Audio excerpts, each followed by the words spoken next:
I never imagined the day would come when the people I trusted most, my own wife and daughter, would betray me in ways I could barely comprehend. But life has a cruel sense of timing, and sometimes the people closest to you are the ones who hurt you the most.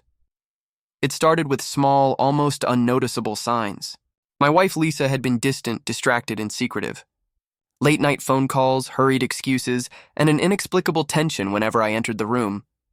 I wanted to believe she was just stressed, but instinct told me something more sinister was happening.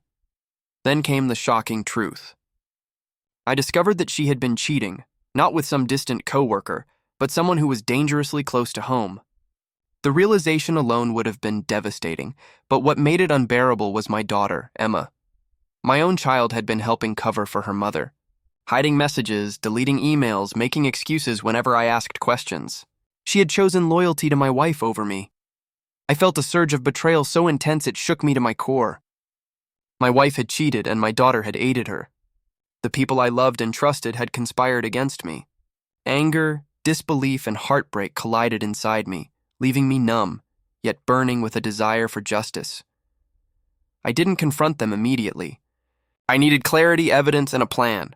I observed Lisa's routines, her secret meetings, her communications with the man she was seeing.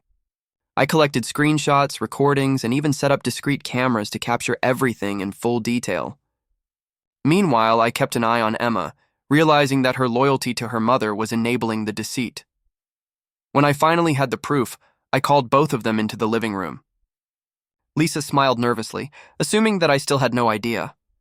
Emma avoided my gaze, her hands trembling. I sat down calmly and pressed play.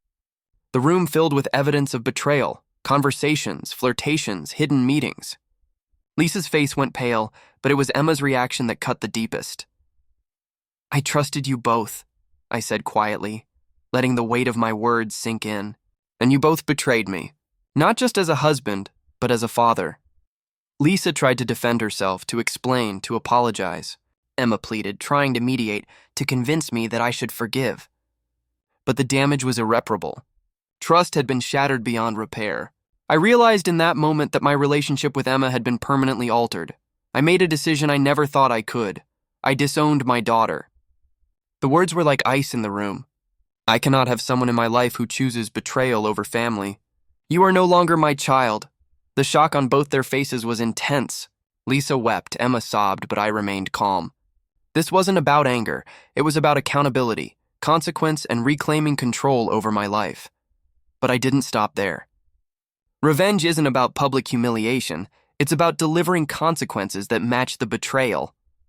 I made sure Lisa faced the reality of her actions. Exposure to her colleagues, friends, and family of her infidelity in a controlled, deliberate manner that left no room for denial. I shared selected evidence with people who mattered, ensuring that every lie she had spun unraveled completely. Emma, too, learned the consequences of her choices. The knowledge that her loyalty to her mother had caused her permanent estrangement from me weighed heavily on her. I didn't gloat. I didn't celebrate. But I ensured that both mother and daughter understood the cost of deceit and that some actions have irreversible consequences. Months have passed. Lisa and Emma are no longer part of my life. The house is quieter, emptier, but also safer, free from lies and betrayal. I have learned a painful lesson. Family is not just about blood, but trust, honesty, and loyalty. When those are broken, sometimes the only path forward is to reclaim your life, even if it means severing the ties you once thought unbreakable. The betrayal by my wife and daughter taught me that revenge is most powerful when it is precise, deliberate, and rooted in exposing the truth. I didn't need to yell or fight. I didn't need to create a spectacle. I let their actions, their lies, and their choices do the work. I disowned my daughter. I delivered calculated revenge to my cheating wife, and in the process, I reclaimed my dignity, my peace of mind, and my understanding that some betrayals are too deep to forgive, but not too deep to learn from.